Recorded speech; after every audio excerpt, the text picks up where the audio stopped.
lifting the vulnerable and duly allocated resources to social welfare programs. He was a man who epitomized truth and honesty. From his life in academia through his time as the Commissioner of the Internal Revenue Service to when he became Vice President and throughout his presidency, Professor Mills lived as he preached, and honestly. His reputation for integrity was widespread nationally and internationally. Enkaya Somonasino, National Democratic Congress, Manye Nuekie Dream Training, Johnson Esiedu Enkitia, Edin Sembituja, Edifaf Professor, Edin Sembituja, Efa Professor Mills, who say, one dear Yaka Asumjia will be a Professor Mills, one of Pasumuje Papa, Panani waiting in Nano, Esan Asumje, Yan wo Pentino, Lipa Duduana, and a kind of Bisi Sabria, Warrior Enkaya Somono Ediamano, was also etrem fasudia e woso se wono ebeye sasumi afie bia ediama opinia wonya ne baby ekro no. Number one, let us remember Professor Mills as a man of peace and a unifier. It is unfortunate that after his death, some pretenders would want to do everything by way of remembering him, everything that he never stood for. Because of the speech of anti-Araba, I don't intend to go further.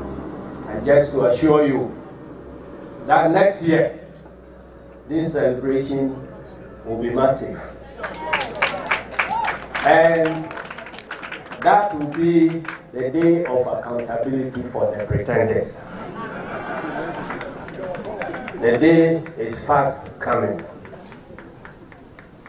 The second attribute I want to talk about relating to Professor Mills. In government, he left us a legacy of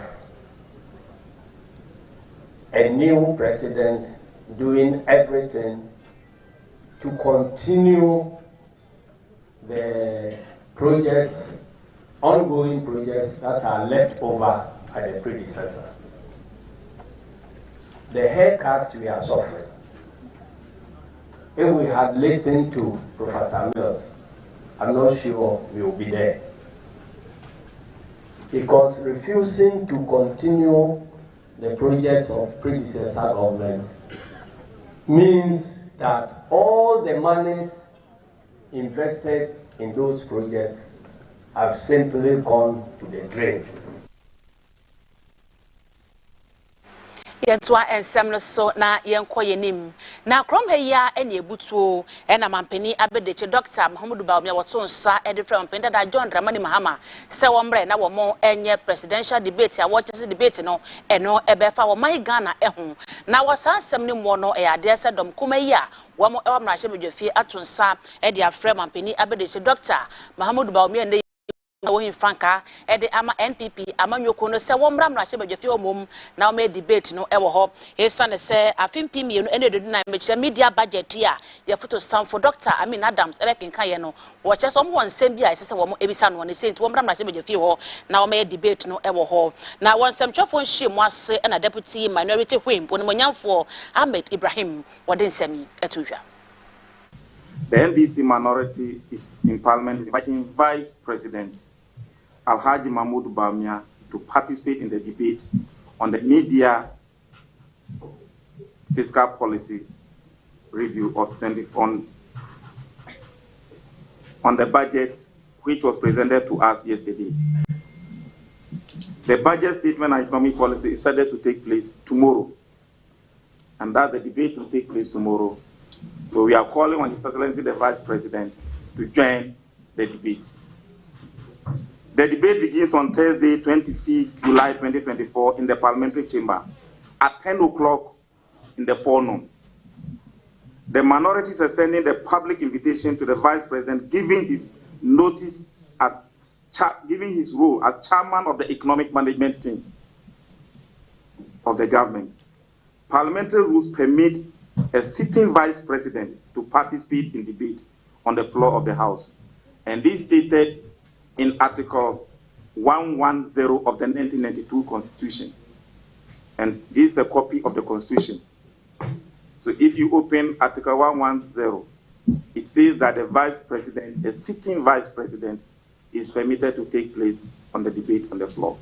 And we know that he's hungry for debate, despite his poor economic performance. So we are waiting for him tomorrow. All 8 mates are in Parliament. We have pensioners, we have everybody. Parliament, by Article 103,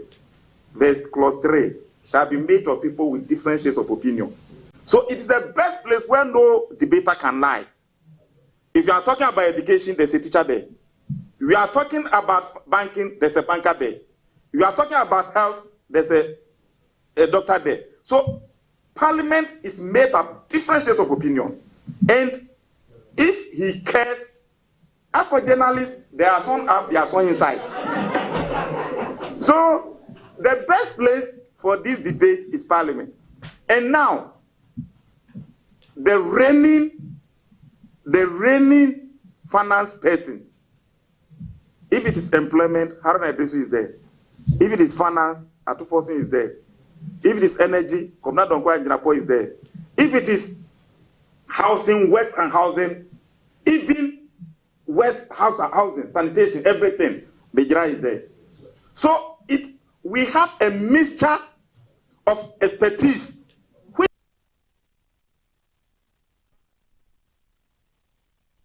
Yagina yenim se afi eye abato afi ni St December bosom de to so enso my Ghana kebeko akoto aba eye mampeni ene mrahye bedwafo wenam so ama KNUST Parliament wo mo eden shepa egu akwamu ede ama stakeholders awodo a wo hyese no ebeboa ama afi aba ye beto na hyase ne tomu ene wieye etumi ayasomdwi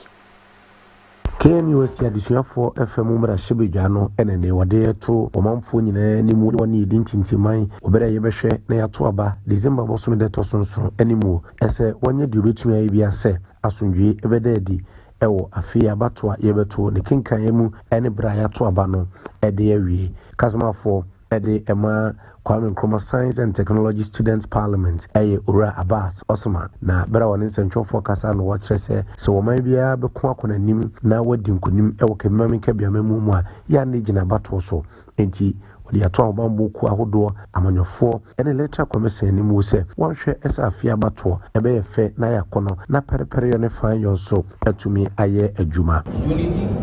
respect and peace. We stand at a crossroads where our choices and actions will shape the future of our beloved country. Our strength lies in our diversity, and it is this diversity that has made us a beacon of hope and progress in Africa. Yet, we must acknowledge that our differences should never be a source of division. Instead, they should be the foundation upon which we build a stronger, more inclusive society. The heart of Ghana beats with the rhythm of peace. It is a rhythm that has been passed down from our ancestors who fought for our freedom and independence. It is a rhythm that resonates in the laughter of our children. Daniel Safwa wano eno first deputy speaker KNUST Parliament no enso de afutu atomabunu animu se ye ka che mabunu se ye mabunu nankasa wotumadie ewo afi obi ankasa hunu ni ye se oyo obabunu di kanji ne wankasa aprapo mu ansa no agire de o mampani bi di ba be ye ba politics mu ko jopon kuma ka se no se wo hwe nchen na wo di yusu na ye wo ne yusu eti make sure some fa wo ko se ne ma bi ye ba yusu de di kan so bi for so korea ballot box so ye stand ye ma ense fata de obekwa fiase di kanji ne wankasa ho abusia wo free mu Bruno Artist when go said because Uncle Funina. Never say, Nina Chino, una Bepako, your small wood, or Mona, Bia and Gomos. Ebeyoku, ewo KNUST Student Parliament, hono, and so a Kasaya, which much I say, a ma, and so a Sudi Kasiapa, Ubria, Yeba Trabano, and Inti was there, as a ma, and a ma, one share, as a one so, Obetu to an more between Yabua, Nadia Sunjaba, a 1 film Penunia Dunin 9, Abatui, Demo. about how we are involved in this peace campaign. It's all because when you come to every country or every society, the women and children are seen as the vulnerable people. So the women are very, very important and they play a pivotal role when it comes to ensuring peace in the 2024 elections. So women, we are the household and we handle everything in the home. So if we the women are advocating that our children and husbands should ensure that there is peace in the 2024 elections, it's going to go a long way to ensure that we have peace and order during the 2024 elections. And the 2024 elections will not only end well, but it will end in the glory of not just women, but also the whole country.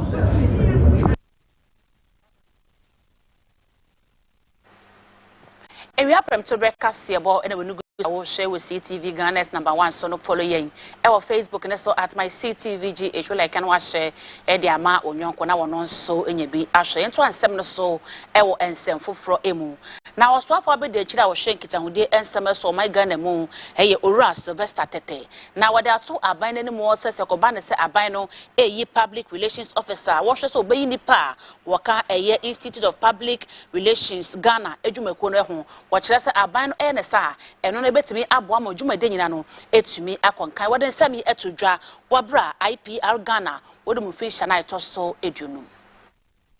Wabra Wapa Institute of Public Relations Ghana one fish and ned you know no so for the trial shaman the bones so era Sylvester Tete tuja HSA Humania ese abanyu meko ahodo mu won ya wakasa edema wono ese ofiri Institute of Public Relations Ghana emu ujide pa se eno etumi boa ema nkomodi ene nkasaye ya free abanyu meko ahodo nyina mu ba no eko nanimu ya hotie wose no kran so boa Emani titru brebe twabay edi asundwe eba afenso ehye kamamike bia mamunumu ekena. A lot has been said about the upcoming elections. We as banks are very much interested. We are, they say, a very important component of the country. Financial issues are more or less national security issues. So we are very much interested in what is going to happen. And as PR experts, we are looking up to you to give us the narrative that will drive confidence in the country. We do not want PR that goes to the far right or to the far left that creates a sense of insecurity sometimes when there is none.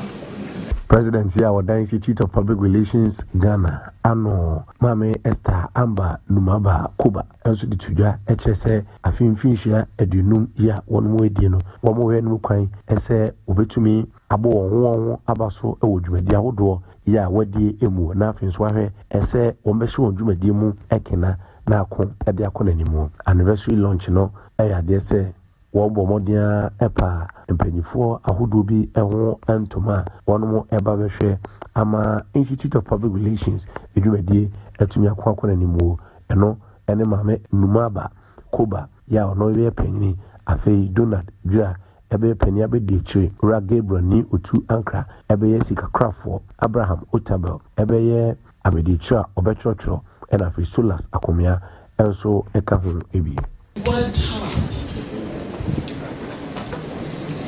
you helped to put this institute together, and today we're 50. Thank you.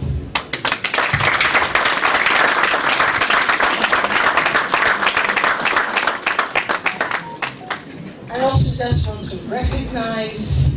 our immediate past executives. If you were not there would be nobody to hand over to us. Thank you.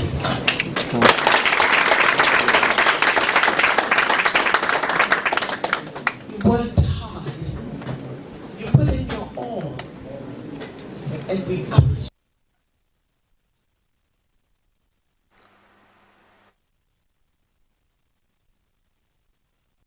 Yantwa ensem no so na yenko enim ewo nsem foforo emu na yenko epoye mantem na ochehene amade hia wo mo ewo ebuakwa traditional council anase area no ewo epoye mantem osagefo amotia oforupeni otoso mienu na wede foto akọ ede ama mabunu se wontwe wo ho efri enobone binum etese joto nsa ene wi eho wo chese no ebe ase wo mo abrabo Ctv amanibuni Watrese ni emebulu bebre na ena mohawa kese mu enam so ema wadini na kwakọ wie nubone so a wenya de bia betimi agba wono mu ochehene osagefo amwetia oforupeni ede nsemi tudwa wabra no wodi wo huma fashion no epoye mantemu eye chebi wode futuo ekoma mebunu ni na se wosre wono muntwe won ho enfisa enubone we ho sanse enubone etumi ema wo ye bia na se wotibia esesa empo wapomudin sem no enhyeda enkoye ema wo ebetumi kra ejaw adwene hawa enonso betumi aha adwene yie pa enti wosre sempenimfo nso ede wonan ebesi fom na wohwe na watufo na emebunu no atwe won ho ede afi enuboni ehu bi esema mu an we no achewo we kofo we ache be ebi we no to be the school esuade ebi we edi adwuma na we no uburu hu na udi moto ekunipa uburu hu na ufie sika kana wuwia adekoto wi hu na udi nipa ko ewodade a enkoye trauma ebeze trauma dono as we ni na de no munya asasubano in fact I see ehwe nkofo a we won krom ho ne ya chi won nyina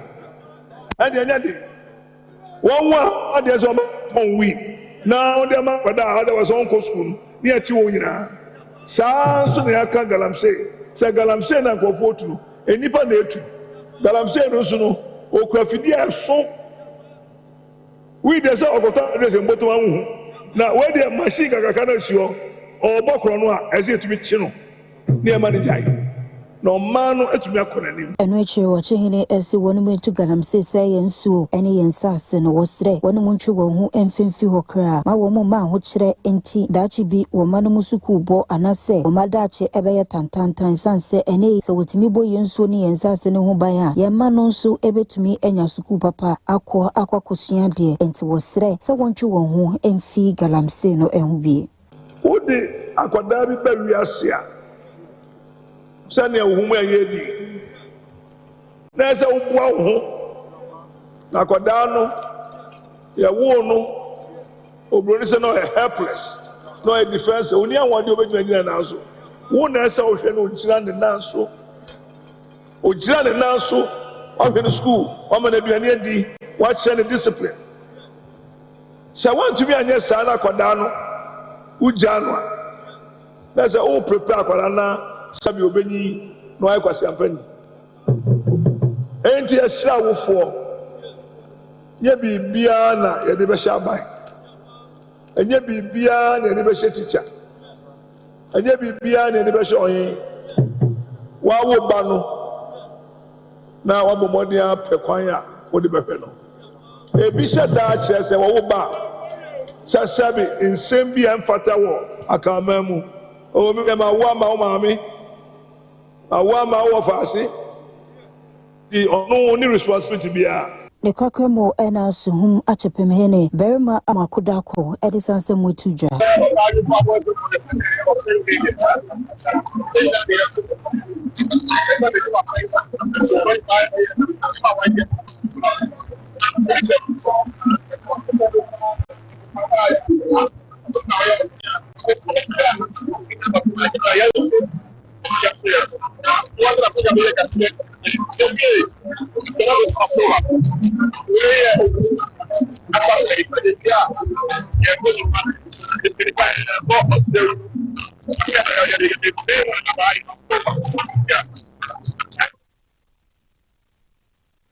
Ebusan fa da so a ewo epoye mantem na mom ko eye kwano electoral area ye no ewo ayensua no mansinum ewo epoye mantem na amanebo ya abeto ye pono so efri honom ekire se galamse tuo ya de ase amane homne so ye pa ewo krono so wenam so ama assemblyman hen adehia wo ewo krono so honom he de ato aposifo ani mo so mo na mienu pe se wo mra krono so e na me pam galamse fo emfri krono so empo betimi a ka wo mechi wo mo enyina sane se ya de ase wo se wo nsuo ene efude ahodo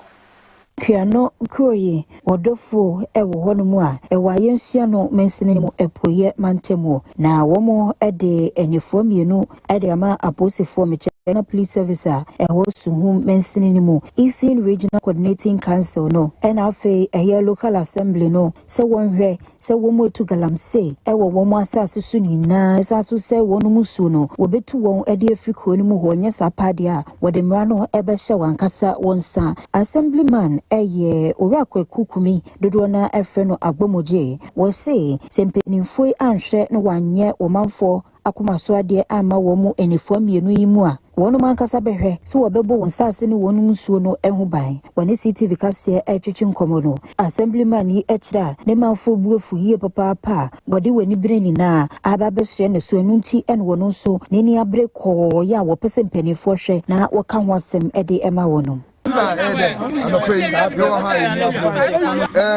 as assemblyman me tia with the because we galamse omu ye wi a we mercury no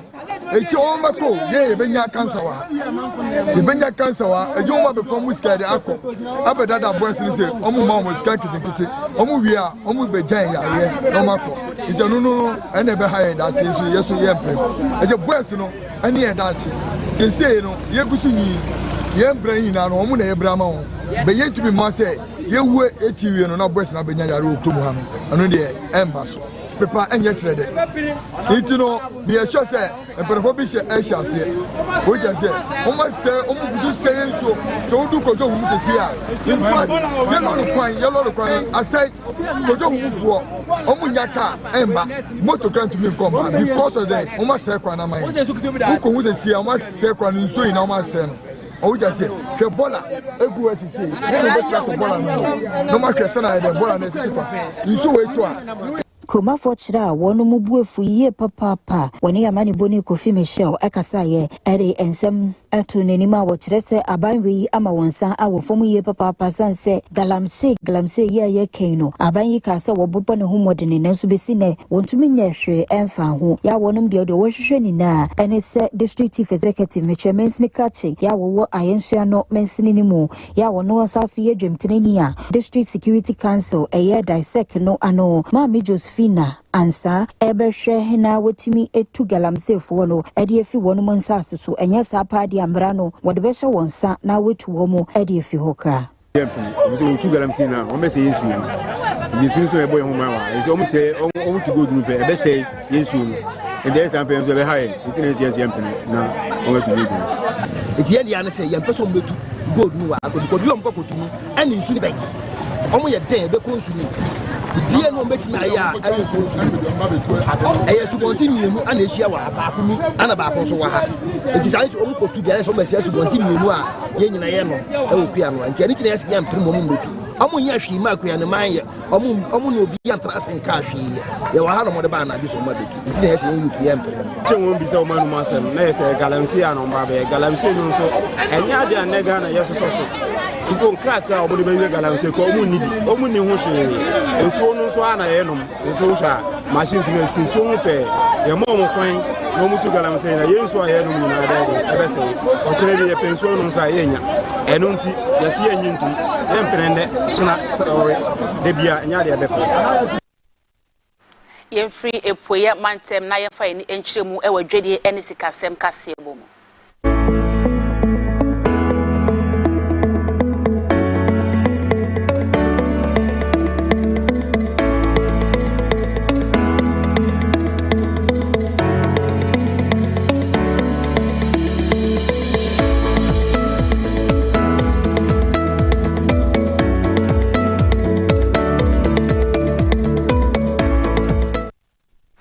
Ebusanfo yento ansem no so e wodwedie ene sikasem Kasiebo emu na spare parts dealers a woton ade anasa woton bie e wo aboso kan e na wo e kase wo nsem tenten ene ne tia wanyina ene se media budget review statement ya photo sample Dr. Amin Adams e be kenkan ye no chese bibia enimo esa ne se na wo e hwe ni mo se anka COVID-19 levy ene eto ahodo e wo ho na anka ban no e be yi e de free ho e de ama wo mesa se nei wo man nem ayede ne pa na so be pem ne e ade se ne nyina no e da so e wo ho no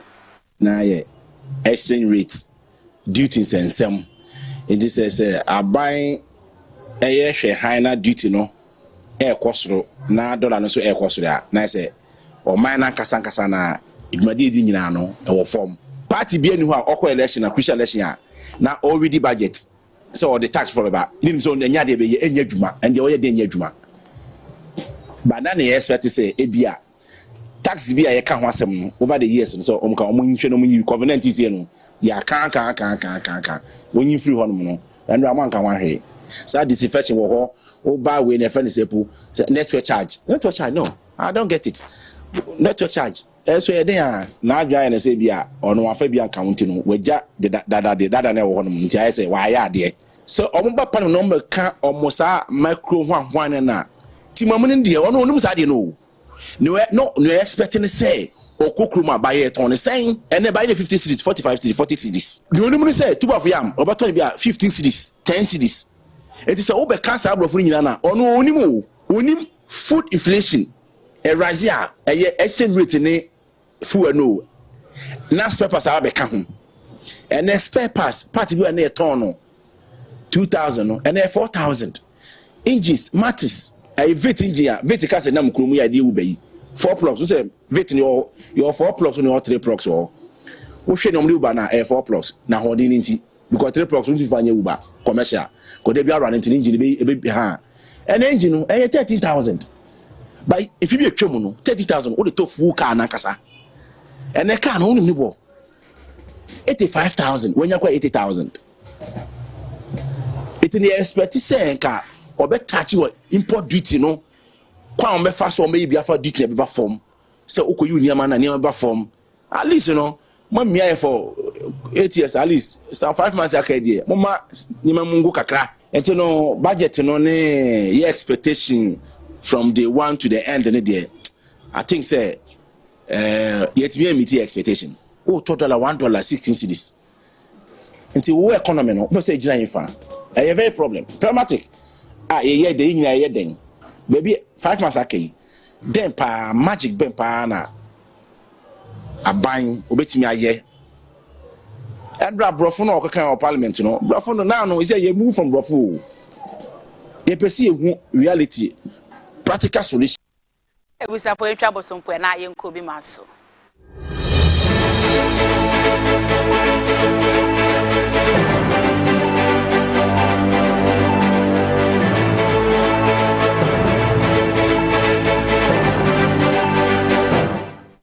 Ebusa for Ctv Kasiebo no e will be maso ye do e ko Kenya man no emu na amanebo ya abeto ye pono so ene se Kenya mampeni eye mampeni William Ruto nrada ya de se weyi asoafo makomako enan e de free ni main opposition party no emu a watch se wo mo e be ka no ho aboa ama amamu no etumi akoyi anase akonkan na nipa ya weyi wo no eye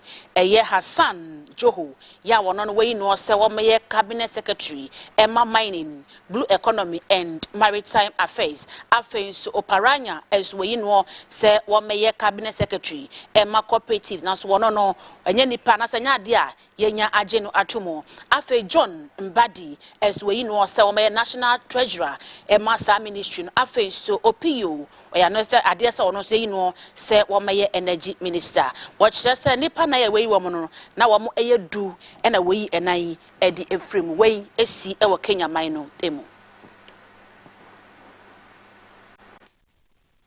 de esomo se Ctv area premto Kasiebo no nyina esi de opa matade e de maame e da Bex designs